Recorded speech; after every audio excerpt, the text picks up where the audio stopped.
Four.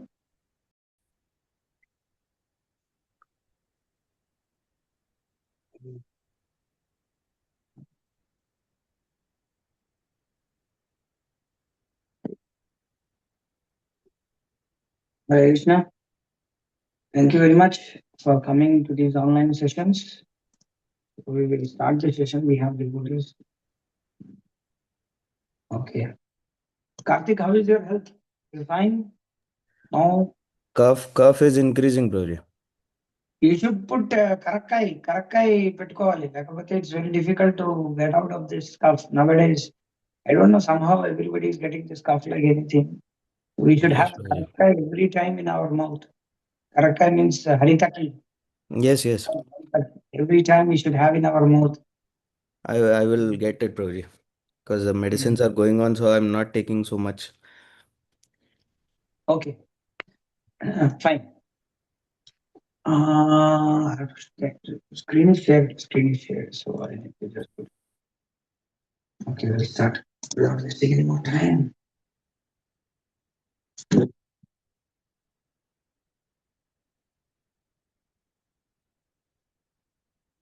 So we'll chant our prayers and then start the session.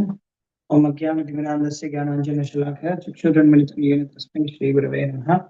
Namo Vishnupadaya Krishna Prishthaya Bhutale Srimate Bhakti Vikasa Swami Namo Namo Vishnupadaya Krishna Prishthaya Bhutale Srimate Bhakti Vedanta Swami Namaste Saraswati गौरवाणी प्रचारणे निर्विशेष शून्यवादी पाश्चात्य देश धर्मे जय श्री कृष्ण चैतन्य प्रभु नित्यानंद श्री अद्वैत गदाधर श्रीवासदि गौरवृंद हरे कृष्ण कृष्ण कृष्ण हरे हरे हरे राम राम राम हरे हरे मुखं करोति वाचालं जयति गिरिं प्रपादं शीघ्रं चैतन्य भागीशा यस्य वदने लक्ष्मी यस्य दुःखस्य यस्य अस्ति हृदये संवित्तं तस्य नमः वचत् पूर्वे गौरचन्द्राय अधिकाय तारे कृष्णाय तारे नमः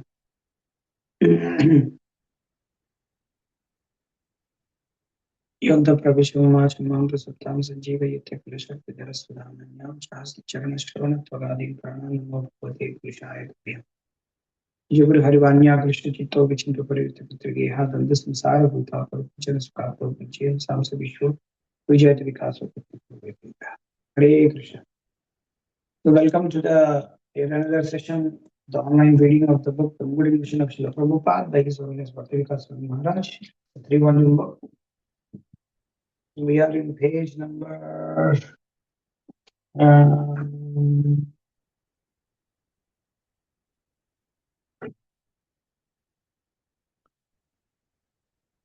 we are in page number 238 from the book. Okay.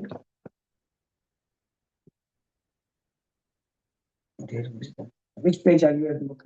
Mataji, we are at Mangala Bhakti Mataji. We are at 238. 238. Yes. Thank you, Prabhuji. Correct. So we'll start reading.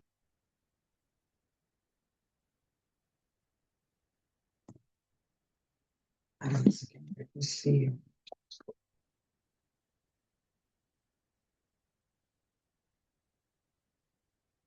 Okay.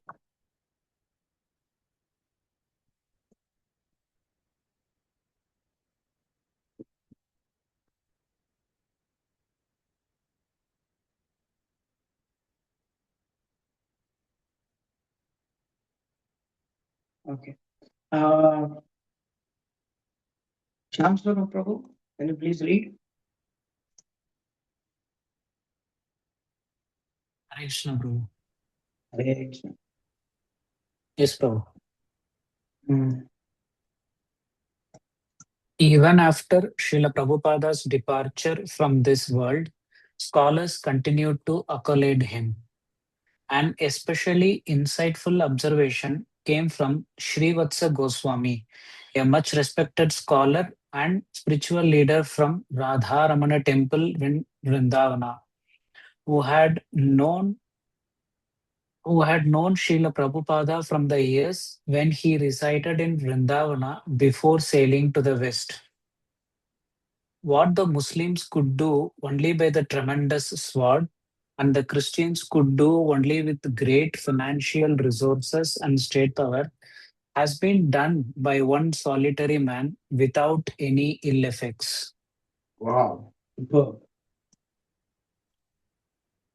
Reference 900, Srivatsa Goswami, quoted in Hare Krishna, page 242. Actually, it is very, very important. This one, this particular quote, it's very good. Mm. Muslims, they have done with sword and accepting Quran, and Christians, they have given so much of. There is a whole thing going on about rice bags in Punjab and South India. There are so many money and financial help and biryani, Sunday programs, mass, this one, and so many things. But Prabhupada didn't do any sort of things. He didn't give money. He didn't solicit anything unnecessarily things. He just spoke what Krishna's message is, and effects are there. Yeah. Hare Krishna. Yes, Prabhu. Professor Thomas Hopkins, who had much appreciated Srila Prabhupada's work even from the time of its humble beginnings in New York, and had personally met Srila Prabhupada and discussed scholarly topics with him, eloquently expressed his unstinted, genuine appreciation for Srila Prabhupada's unprecedented achievements. Bhaktivedanta Swami's success story is an unlikely one to say the least. He was 70 years old when he arrived in America.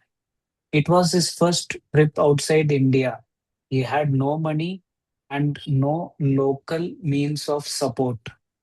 But he did have a revitalized and spiritually rich Gaudiya Vaishnava tradition that had been imbued by both Bhakti Vinoda and Bhakti Siddhanta with a spirit of universality and of relevance to the modern world.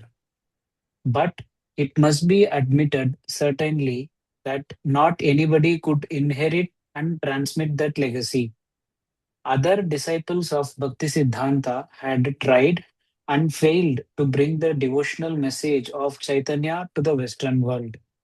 And after Bhakti Siddhanta passed away, his organization, the Gaudiya Matha, was torn asunder by internal power struggles and other kinds of upheaval.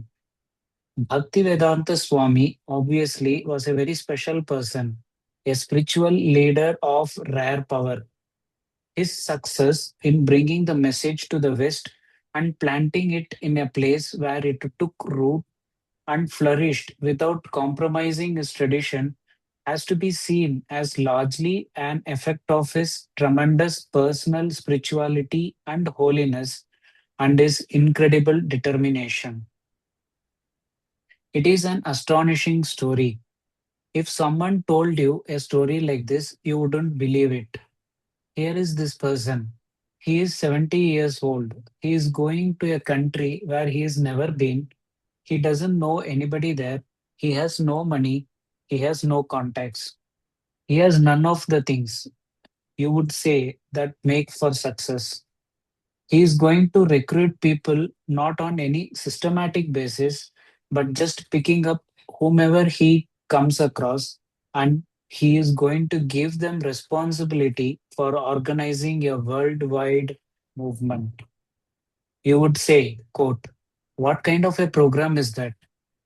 There are precedents, perhaps. Jesus of Nazareth went around saying, come, follow me. Drop your nets or leave your tax collecting and come with me and be my disciple. But in his case, he wasn't an old man in a strange society dealing with people whose backgrounds were totally different from his own. He was dealing with his own community. Bhaktivedanta Swami's achievement then must be seen as unique. Reference 901, Thomas Hopkins, IBID, page 127 to 128. I beg means here, there was a reference in the previous one. Here, this reference, not this. Mhm. I think Thomas Hopkins' book, there is some book is there. One second, let me pull it up that. Um, I don't know where is it. Um, um, yeah. Okay. Yes, bro. Another important aspect of Srila Prabhupada's contributions that Professor Hopkins noted, Bhaktivedanta Swami has managed successfully to bridge an enormous cultural gap and to give practical application to teachings that were originally designed for people in a very different cultural setting. Reference 902 IBID, page 142. Dr. Hopkins saw Srila Prabhupada as a one-man channel for an entire culture and religious tradition and added that there is no clear parallel to his achievements in the history of world religions. Reference 903, quoted by Anuttama Dasa, Vyasa Puja Offering, 2019. Further heartfelt admiration from Professor Hopkins on Srila Prabhupada's accomplishments. Srila Prabhupada is the serene energy source of the movement's whirlwind of activity, the pure devotee of Krishna who brings the transcendental wisdom and power of Krishna to the task at hand, certain that he will ensure success. No details escape his attention, and no disciple is left without his loving concern, even when he or she has failed or fallen short of expectations. He is at times brutally frank in criticism, but never rejects the person criticized. He asks only that everyone remember whom they all serve and do the job right. It is easy to forget that Srila Prabhupada was 80 years old at the time and in frail health. The number and variety of issues that he had to deal with would challenge the stamina and skills of the most vigorous young executive, and executive decisions executive decisions were not even his primary activity. His main task, as he saw it, was serving as a spiritual mentor to his young disciples, a task made urgent because of his age and difficult, because of the lack of continual contact with devotees spread literally around the world. Srila Prabhupada started his first temple in New York City on his own at the age of 70 with a handful of informal disciples. Not quite 10 years later, he was head of an international organization that was almost entirely his own creation, not just in practical terms, but in conception. No Indian tradition had ever expanded outside India in this way, not at least since Buddhism some 2000 years earlier, and that process had taken centuries. An entire institutional structure had to be created from scratch to make the ISKCON expansion possible and sustain its orderly growth. In the midst of such rapid growth and development, some of the disciples, including some of the designated leaders, failed to meet the exacting standards that Srila Prabhupada set for his followers. The wonder is that so few mistakes were made and that so many disciples were raised to a level of purity and performance that they could never have imagined for themselves before Srila Prabhupada inspired them by his example. Reference 904, Dr. Thomas Hopkins, Forward to Srila Prabhupada Leelamrita, Volume 2. Dr. Joseph Dr. Joseph O'Connell was another important figure in the field of Indian religious studies. His impression of Srila Prabhupada, based upon the one meeting they had, plus overall impressions. In general, I found his presentation to be serious, and I found him almost always to have this combination of a very serious mood on his face most of the time. But then the ability to break into a very pleasant smile. This always intrigued me. There was a kind of heaviness, solidness about whatever he had to say, but he could very easily break into what was a very genuine and loving kind of smile. And I suspect this helped to endear him to a lot of people who became close to him. You had the sense that, however awesome and responsible the task that he had taken on his shoulders was, he hadn't lost his sense of humor, though he kept it in the background much of the time. And in any event, he had a good deal of compassion and ease of rapport relationship with the persons that he would deal with. He evidently had a remarkable efficiency of use of his bodily and mental faculties. He clearly was not one to waste his time and energy, and he evidently had been able to organize his time and energy so that he could do a great amount in a 24-hour period of the day.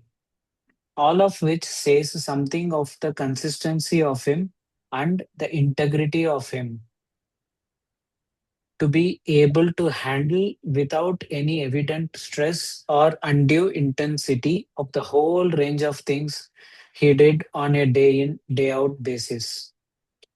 I was also impressed on the impact that he had on the people around him, especially that morning when the devotees were joyfully dancing in his presence.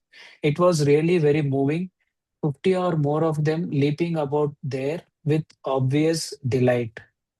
He maintained, as usual, that serious, grave expression on his face, but you had a sense that behind it there was the genuine affection for the people as individuals.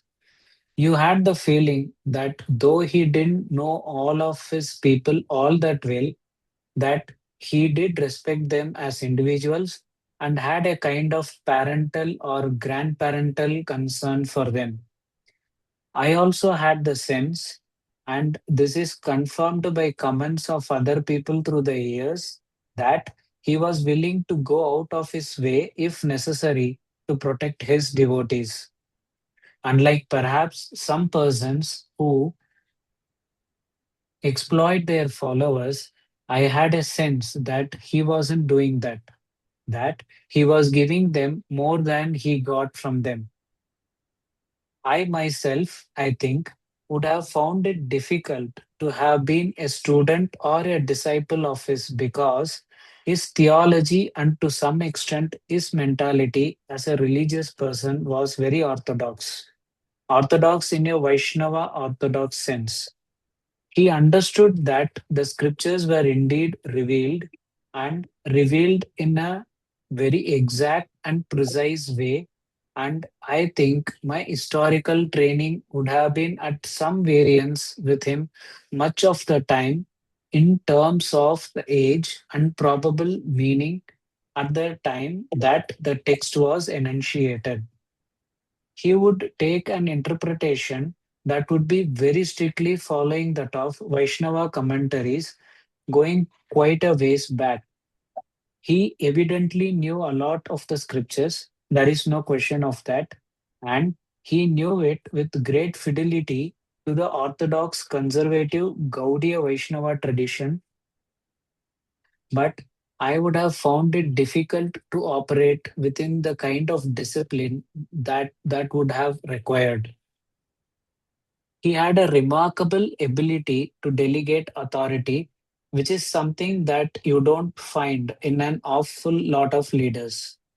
He had an excellent ability to delegate authority and seems to have had a pretty good judgment of people. Most of those he has delegated authority to seem to be quite capable people. Reference 905, Professor Joseph O'Connell, Srila Prabhupada Lilamrita interview. Succinct appreciation from Dr. Larry Shin.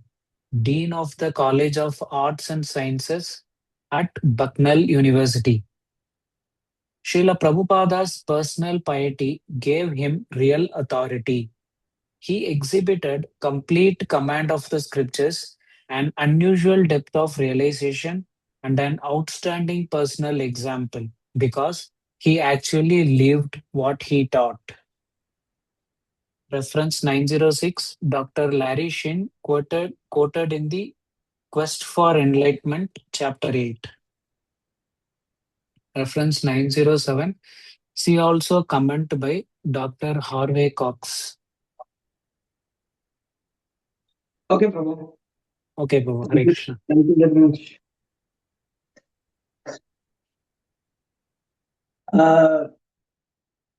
Jagannath Chandra Prabhu, are you there?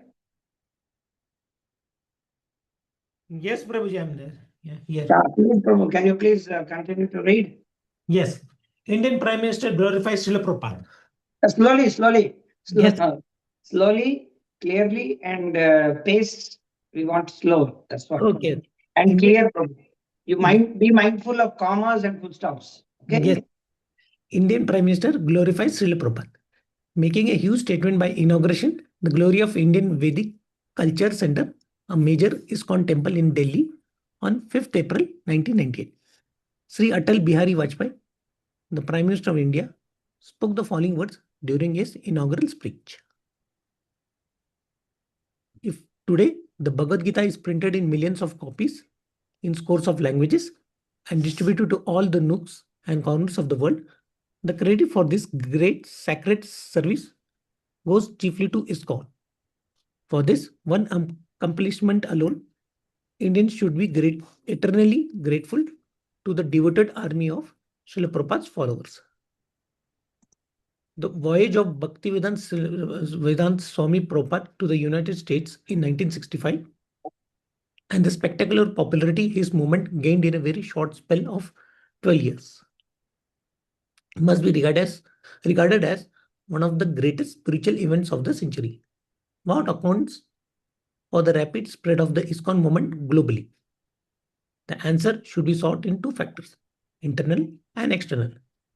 The external was, in my opinion, the disillusionment within the leading minds of Western world arising out of the domination of materialistic ideology and the culture prevailing in the West.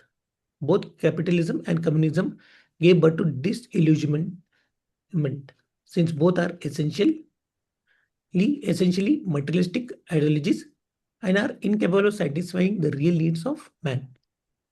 Young, sensitive, and searching minds could not have reconciled themselves to the reality of wars, violence, greed, excessive consumerism, and the degradation of both the human being and his natural environment. They had to seek answers elsewhere, and ISKCON was the one moment where the answers could be found.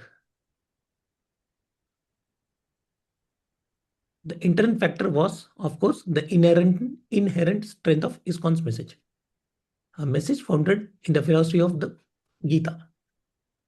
It answers all the moral concerns and needs of the world, be it man's quest for inner peace, his need for a belonging to the rest of human community, his concern for the environment, his attitude toward work, and his attitude towards death. The Gita provides comprehensive and internally consistent answers to all these concerns. It is in this respect that ISKCON differs from other passing fads and fashions that appeal to the disillusioned Western minds in the 60s and 70s. These fads come and go, but the ISKCON movement is growing from strength to strength. 908. 908, Rajesh Das, Glory of India, History of the Hare Krishna Movement in Delhi, page number 132, 133. Clearly, these words from one of the most prominent men in the world were not merely formal, but spoken with the heartfelt admiration. In encomiums from Vaishnava of other Sampradayas.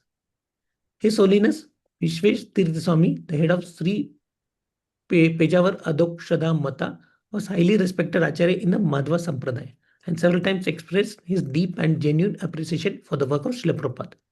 For instance, of all the people, the devotee of Supreme Lord is the greatest. And in order to become a devotee, one does not need to be born in any specific type of class or caste or nation. Devotion to Krishna was limited only to India. But Srila Swami Prabhupada took this devotion out of India and distributed it to anyone and everyone all over the world. That's why today we can see that people from all over the world are accepting devotional service and becoming devotee, devotees of Krishna. In this way, they are becoming the best of humans. The river Ganga is famous for her purifying effect. At one time, however, this Ganga did not flow through the earth planet. It is Bhagirath who brought the Ganga from celestial planets down to the earth planet. That is why Bhagirath is celebrated. Swami Prabhupada, like Bhagirath, spread this devotion, the Bhakti Ganga, all over the world. Jai Bol. Hare Krishna.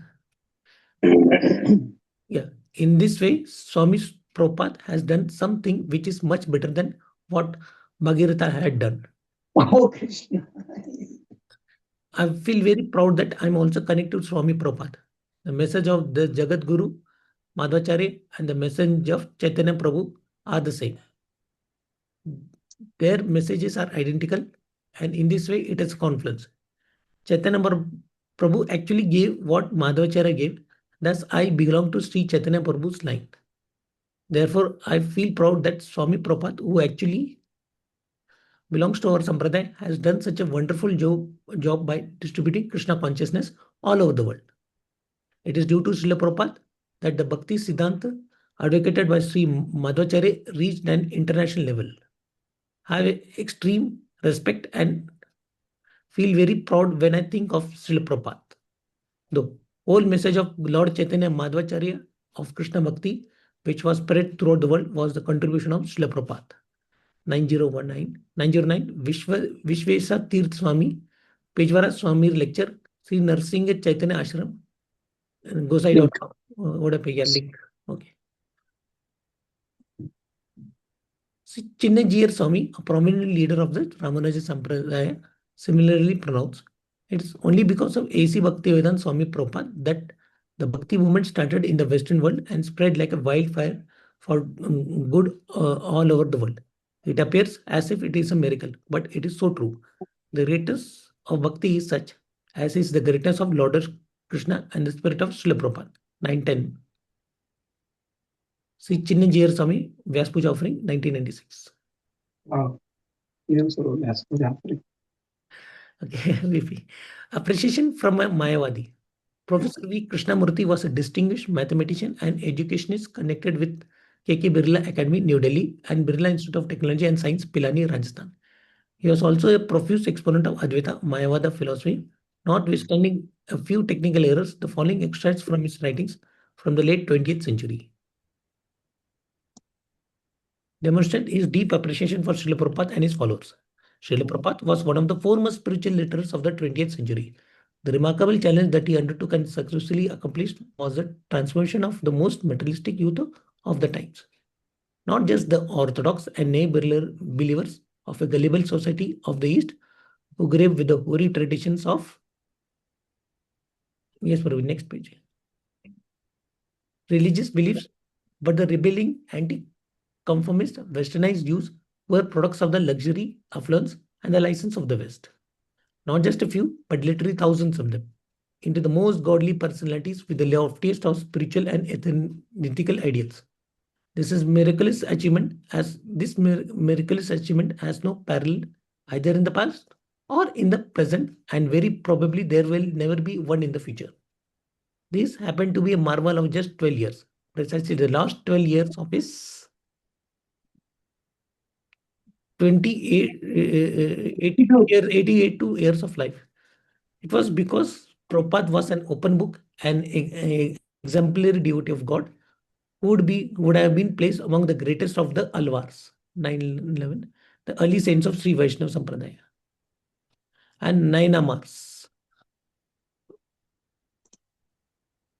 roughly contemporary saints of Tamil Seva traditions. Okay.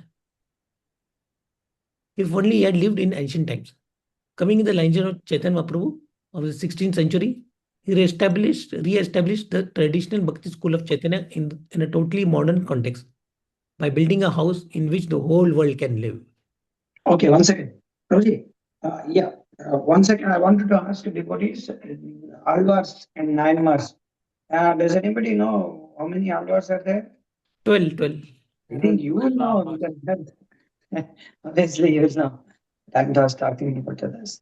Yeah, there are 12 Alvars and how many Nayanmars? No, no. 64. Huh? 64 bro. 63. 4 or 63 bro. 63, I suppose. No? Mhm. 63 தானே சொல்லுவாங்க. I think 63 Yes bro. 63 yes. 63. Yeah. Where are they actually located in Myanmar mostly? In south of Tamil Nadu? Tamil Nadu only. Stay Tamil. No, I know it is Tamil Nadu, but it is where? Which part of Tamil Nadu? It is in Chidambaram? They were born in different places bro. Not particular to Chidambaram. Uh-huh. They They were are different places like Alvars also. So first 3 Alvars they born in and around Chennai region. Yes. Okay. Okay, bro. It's a whole big topic to discuss about Alvars and all those stories and all. Now this is Dvanurmasam. The Andal is one of the Alvars, no? Yes This is bro. Dhanurmasam, no? Dhanurmasam. Dhanurmas. Because the sun is in the Dhanu Rasi. You will enter into the Vrichika Rasi. Next, the Uttarayan will come. So now it's Dhanurmasam. Dhanurmasam. In this Tiruppavi, they will read every day. They'll read every day bro. Yeah, in the Sri Vaishnava First Sampradaya. 3 Alvars appeared 6,000 years ago roughly. Yeah. Mm. Yeah, actually, all the Alvars were there during the period of Sandhi period of Sandhi period. Sandhi period of Kali Yuga and the Dwapar Yuga, I suppose. During Krishna's time also, the Alvars were there down south. Am I right? Some Alvars? Yes, Yes. Prabhuji, that was mentioned in that Sridhar Srinivas book also that, yeah, it's mentioned, yeah. One Alvar was there. No, there was no Alvars. When the Krishna left, then one Alvar came, the first Alvar came. I forgot, the first Alvar came after Krishna left his body, yeah, left the material world, yeah. Okay. Yeah. I heard from Sridhar telling about his Alvars. They were there when Krishna left this world, and then they were there. Yeah. The first Alvar was actually Pogai, yeah. Pungai Alvar. Poigai Alvar. Poigai Alvar. Yeah. Nammalvar was later, I think, third or fourth. Nammalvar born 43rd Yeah. day from the start of Kali Yuga. Oh, 40 years starting of Kali Yuga. 43rd day. 43rd day itself. After start of Kali Yuga. 43 day, yeah, 43 days. Wow. No, Prabhuji, I think other Alvar were there with Krishna only, I think. Poiga Alvar, Puttu Alvar, Pe Alvar, yeah. First 3 Alvars, I think they were there when Krishna was present. Okay.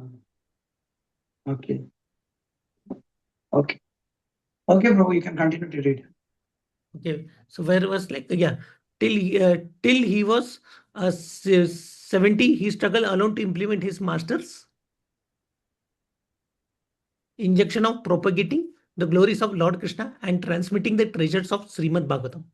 But even in the land where these had been held without any doubt in superlative esteem by one and all, he could not succeed. Only 3 books were written by him. The next 12 years, he wrote 60. Oh my goodness. Till he was 70, he initiated only one disciple. In the next 12 years, a few thousands were initiated by him. Till he was 70, the worldwide society of Krishna devotees was only in his dream. In the next 12 years, not only did it come to fruition, but it came to have more than 100 centers all over the world. His unflinching and uncompromising devotion to the supreme transcendent pursuit of Krishna made all this possible. He was the Lord's gift to humanity at large. Opulence, potency, fame, beauty, knowledge, and dispassions are only some of the infinite qualities of the Supreme Personality, that is Krishna. But each one of them is possessed by him in infinite extent to the absolute degree. Not a leaf moves without the will of Krishna. He is absolute Brahma. This declaration of scripture is the solid foundation for the moment now known all over the world as Krishna consciousness, named as such by Srila Prabhupada. Remaining faithful to the disciplining succession that goes back to the days of Chaitanya, Prabhupada created a whole new international community of young and old, male and female scholars and laymen. All of them were fully versed in the teachings of Bhagavad Gita and Bhagavatam, and all of them fully convinced that no man-made system can cure the ills of the world. It is only the eternal reality of Krishna that will do it. The logical conclusion is that the ceasing chanting by this ocean of devotees singly and collectively of the classic mantra. Hare Krishna, Hare Krishna, Krishna Krishna, Krishna, Krishna Hare Krishna, Hare Hare, Hare Rama, Hare Hare Rama, Ram, Ram Rama Ram, Rama, Hare Hare. Hare Krishna. It is now the most popular mantra known the world over, but even till as late as 50s of this century, it was not known, and certainly not heard beyond the shores of India. And even within India, it was familiar only to those who had any contact with Hindu religions, activities, or bhajanas. The ecstasy with which the Krishna consciousness, Ecstasy, not ecstasy, ecstasy, ecstasy, ecstasy. Yes. ecstasy, with which Mhm. The Krishna consciousness devotees dance and jump at the chanting of this mantra for hours together is a sight that should be marked as the greatest miracle of modern times for everyone to watch. This ecstasy of divine bliss is not in something that you obtain with a great effort after you reach a certain level of spiritual consciousness or after you enter the precincts of the divine words, but is experienced right here, almost effortlessly in the chanting of the Hare Krishna mantra. This is something which must have surprised even the demigods and angels in heaven. Abhay, that was his name as a child, only played with the idols and pictures of God. Abhay Day, as a youth, struggled to bring his wife and deity, bring his wife and his children and his contemporaries into his world of bhakti.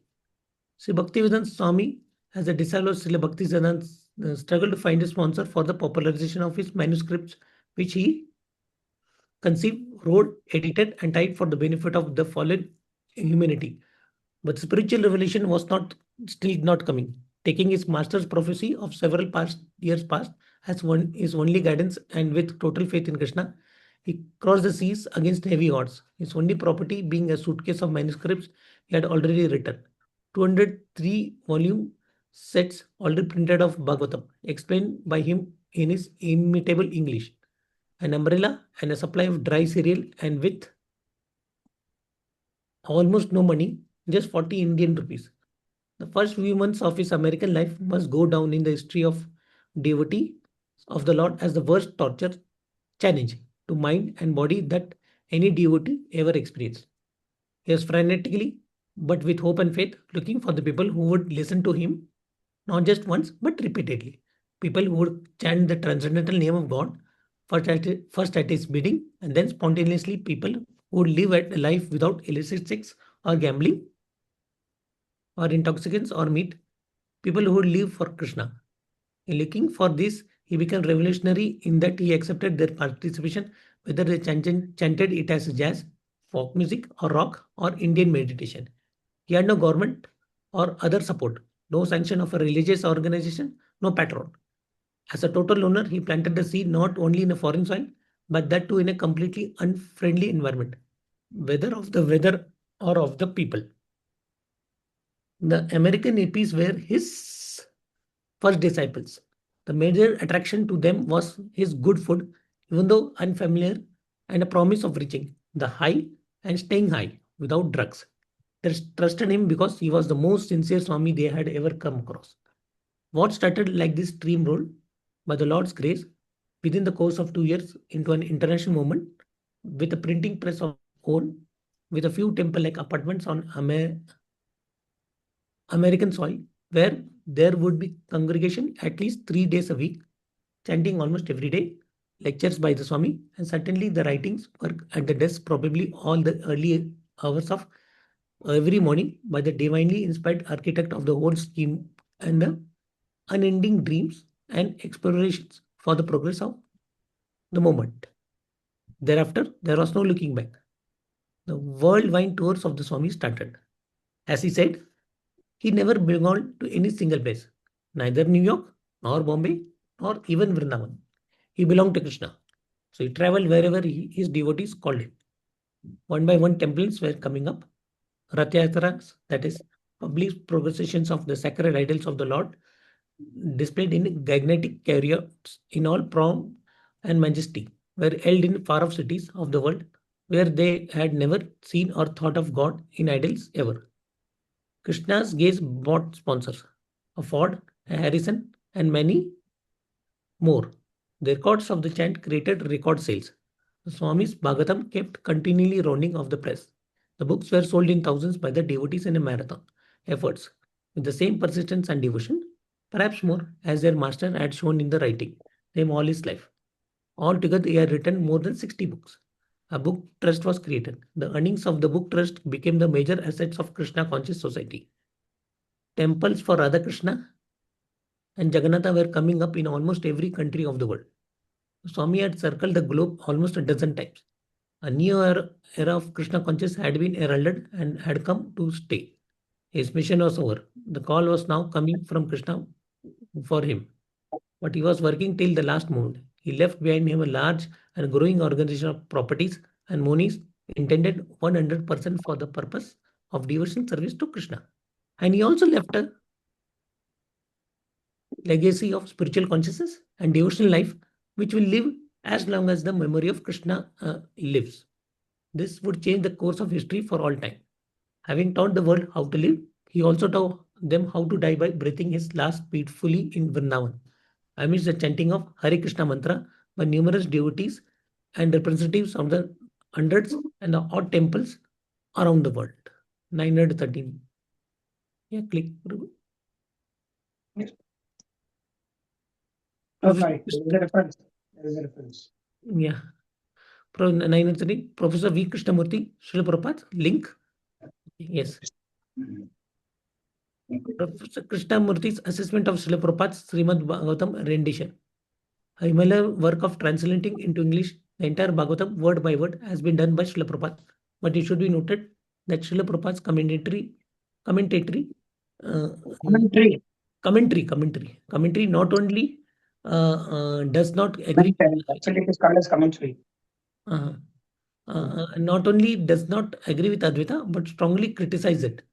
The monumental work of his is, however, a remarkable achievement from a towering giant of spirituality and is eloquent tribute to the great Vyasa himself. 914 and 15. 914, Professor V. Krishnamurti, Srimad Bhagavatam and Advaita Bhakti. Link. 915, see also the appreciation and praise by Indians. Okay, Prabhu. Thank you very much. Hare Krishna. Request some other devotees to read.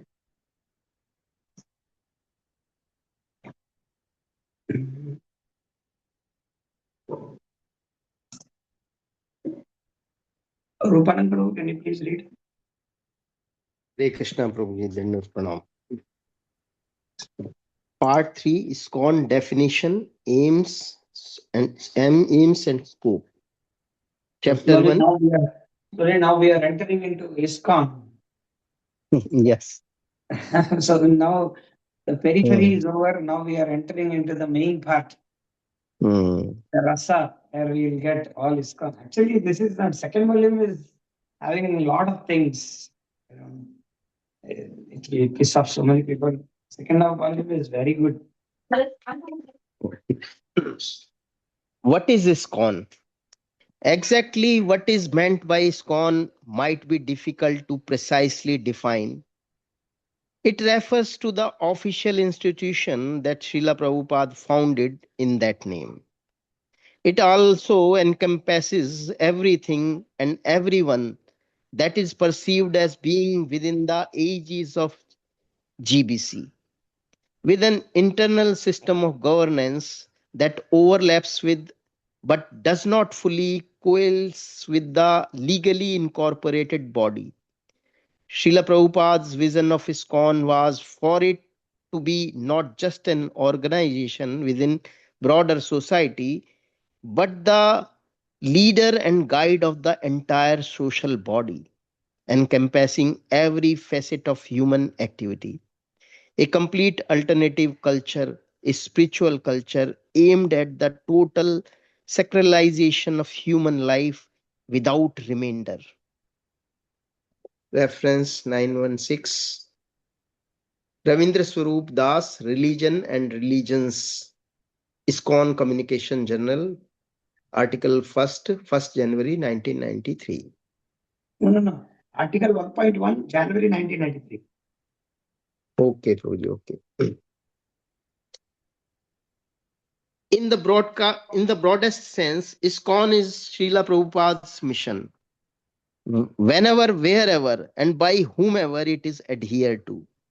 Not that there are several ISKCONs, but there are several perspectives as to what constitutes ISKCON, with certain perspectives being more suited to one to particular context. How Srila Prabhupada saw or wanted this movement to be, ISKCON is like a sample of the spiritual world, non-different from Krishna. Because Krishna is absolute, Krishna and Krishna's institutions are non-different. Reference 917.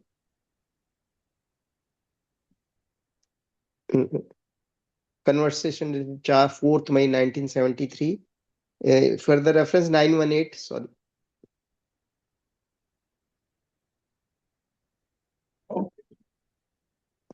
Sat Swarup Das Goswami, Srila Prabhupada Lilamrit, Chapter 38. No one listened to a poor man. Well, listens. Put another way. It is plural. Listens. Okay, no one listens to. Put another way, this Krishna consciousness movement is Krishna himself. Yeah. Reference 919.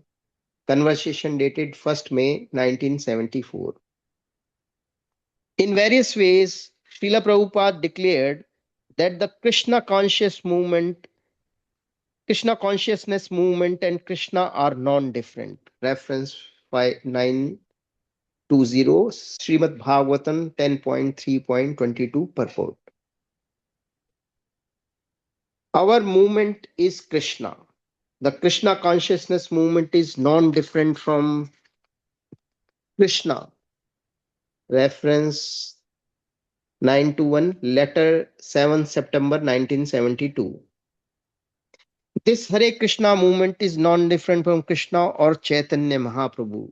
Reference 922, lecture dated 20th Feb 1976.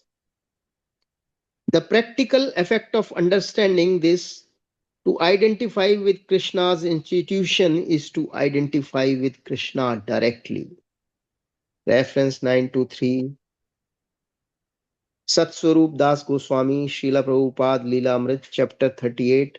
No one listens to a poor man. Krishna has descended as his holy name. Kali Kale Naam Rupe Krishna Avatar. Naam Haite Hai Sarva Jagat Nistar.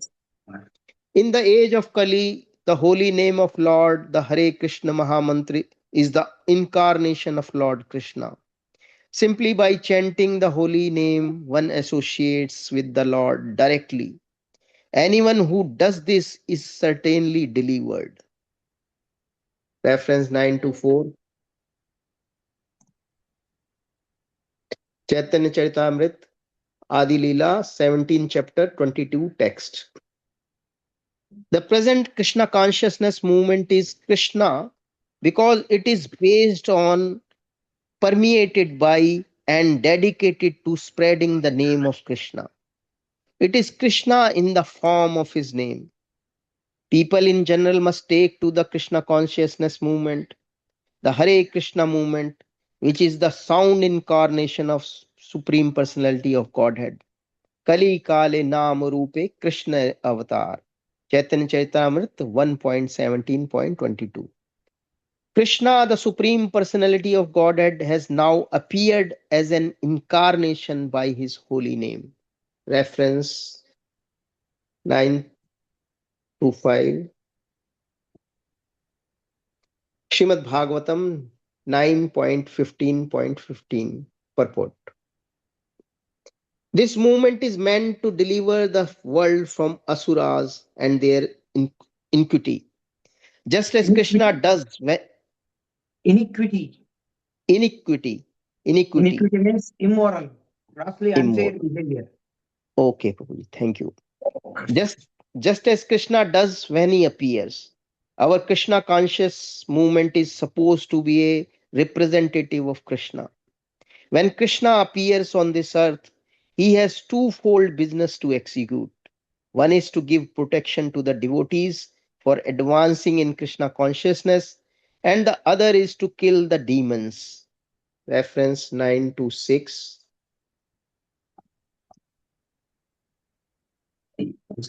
This sometimes it doesn't give properties. Letter dated 15th September 1971. Exploitive politicians are prominent among the demons whom the Krishna consciousness movements aim to safeguard society from. When the world is overburdened by unnecessary military arrangements, and when various demonic kings are the executive head of state, this burden causes the appearance of the Supreme Personality of Godhead. As the Lord says in Bhagavad Gita 4.7, Yada yada hi dharmasya glanirabhavati bharata abhyuthanam adharmasya tadatmanam srijamiham. Whenever and wherever there is a decline in religious practice, O descendant of Bharata, and a predominant rise of religion, at that time I appear myself. When the residents of this earth become atheistic and godless, they descend to the status of animals like dogs and hogs, and thus their only business is to bark among themselves. This is dharma siglani, deviation from the goal of life. Human life is meant for attaining the highest perfection of Krishna consciousness. But when people are godless and the presidents of or kings are unnecessarily puffed up with military power, their business is to fight and increase the military strength of their different states. Nowadays, therefore, it appears that every state is busy manufacturing atomic weapons to prepare for a third world war. Such preparations are certainly unnecessary. They reflect the false pride of the head of states. The real business of a chief executive is to see to the happiness of the mass of people by training them in Krishna consciousness in different division of life. Chatur varnyam maya shrishtam guna karma vibhagasha. Bhagavad Gita 4.13. A leader should train the people as Brahmanas, Kshatriyas, Vaishyas, and Shudras and engage them in various occupational duties, thus helping them progress toward Krishna consciousness. Instead, however, rogue and thieves in the guise of protectors arrange for a voting system, and in the name of democracy, they come to power by hook or crook and exploit the citizens. Even long, long ago, asuras, persons devoid of God consciousness, became the head of states. And now this is happening again. The various states of the world are preoccupied with arranging for military strength. Sometimes they spend 65% of the government's revenue for this purpose. But why should people's hard earned money be spent in this way? Because of the present world situation, Krishna has descended in the form of Krishna consciousness movement. This is quite natural, for without the Krishna consciousness movement, the world cannot be peaceful and happy. Reference 927. Srimad Bhagavatam 10.1.17 purport. Krishna appears in this world for two purposes. Paritranaya sadhunam vinashaya cha duskritam. To protect the innocent religious devotees of the Lord and to annihilate all the uneducated and uncultured asuras who unnecessarily bark like dogs and fight among themselves for political power. It is said, Kali Kali Nam Rupe Krishna Avatar. The Hare Krishna movement is also an incarnation of Krishna in the form of the holy name, Nam Rupe. Every one of us who is actually afraid of the Asuric rulers and politicians must welcome this incarnation of Krishna. Hare Krishna, Krishna Krishna, Hare Hare, Hare Rama, Rama Ram, Hare Hare. Reference 9 to 8.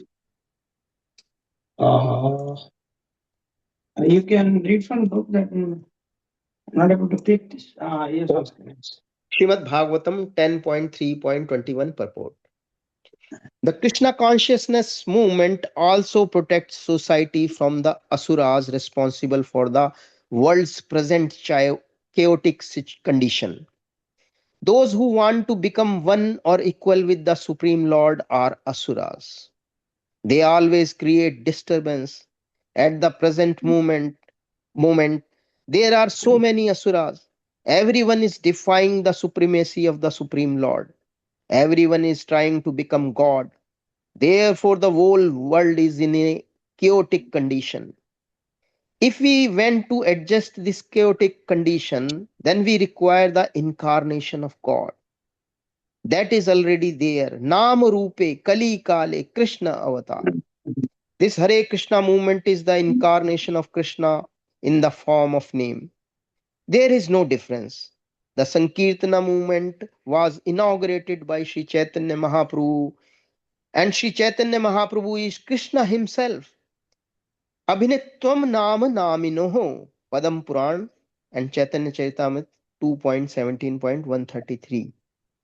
So this Hare Krishna movement is non-different from Krishna or Chaitanya Mahaprabhu.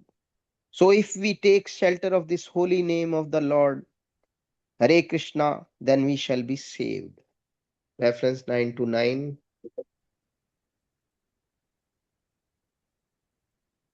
There seems to be some problem. Lecture dated 20th February 1976.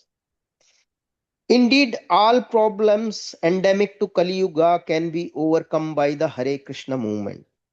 For by associating with this movement, one directly associate with Krishna. At the present time in Kali Yuga, people are extremely sinful and bad. Manda. They have no idea of spiritual life and are misusing the benefits of the human form to live like cats and dogs. Under these circumstances, Sri Chaitanya Mahaprabhu has inaugurated the Hare Krishna movement, which is not different from Krishna, the Supreme Personality of Godhead. If one associate with this movement, he directly associate with Supreme Personality of Godhead. People should take advantage of the chanting of the holy Hare Krishna mantra and thus gain relief from the problems created in this age of Kali. Reference 930.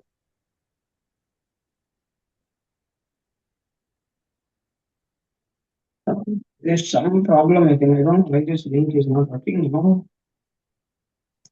Yes. Srimad Bhagavatam 9.24.56 purport. Srila Prabhupada indicated that like Krishna, this movement is always manifest in some material universe. On 17th August 1976, the day before he opened his ISKCON temple in Hyderabad, Srila Prabhupada lecturing on Sri Chaitanya Charitamrita 2.20.395, which describes the eternality of Krishna's pastimes, explained Krishna's Bhagwan's activity are Nitya Leela. Nitya means eternal.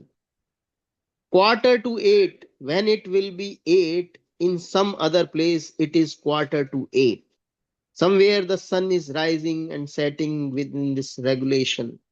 In Hyderabad, it is 7:45 and the sun will pass. It will be 8, but the sun will go somewhere where it is 7:45. That 7:45 is also permanent. Somewhere there will be must be 7:45. This is a crude example. This example is given by Chaitanya Mahaprabhu to explain the meaning of Nitya Leela. Just like we are opening the temple, this is also Nitya Leela. In some Brahmand, there is this opening ceremony of temple. When we open it tomorrow, the day after tomorrow, it becomes open. But the day after tomorrow, in some Brahmanda, it is being opened. This is Nitya Leela. Reference 931.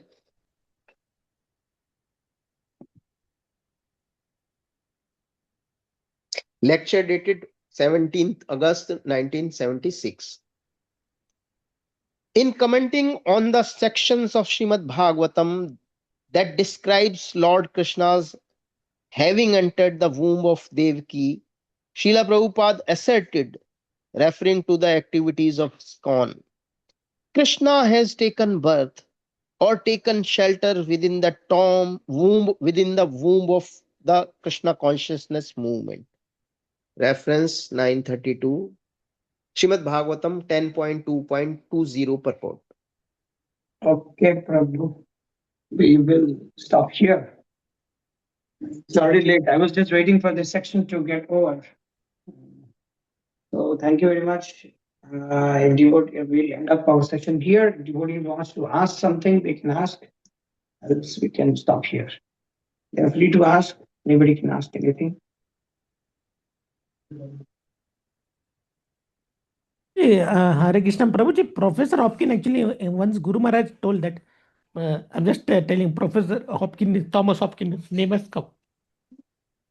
So actually, he had read about Gaudiya Vaishnavism, and when he saw that the disciples of Prabhupada were like, he was always chastising them. But then one day he met Srila Prabhupada, then he understood that.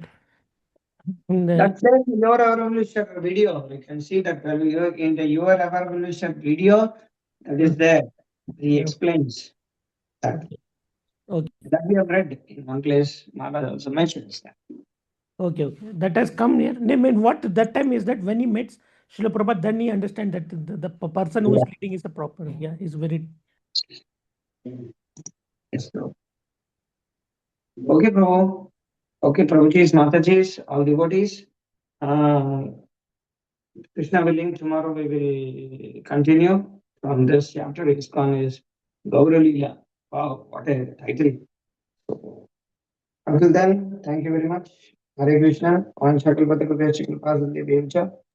Paritanam Pavanebhyo Vaishnavebhyo Namo Namaha. Jakaduru Srila Prabhupada ki jai. Nityananda Bhakti Vikas Swami Maharaj ki jai. Krishna Srila Prabhupada ki jai. Hare Krishna. Hare Krishna, Dandavat Pranam. Dandavat Pranam Mataji, Dandavat Pranam Prabhuji. Thank you.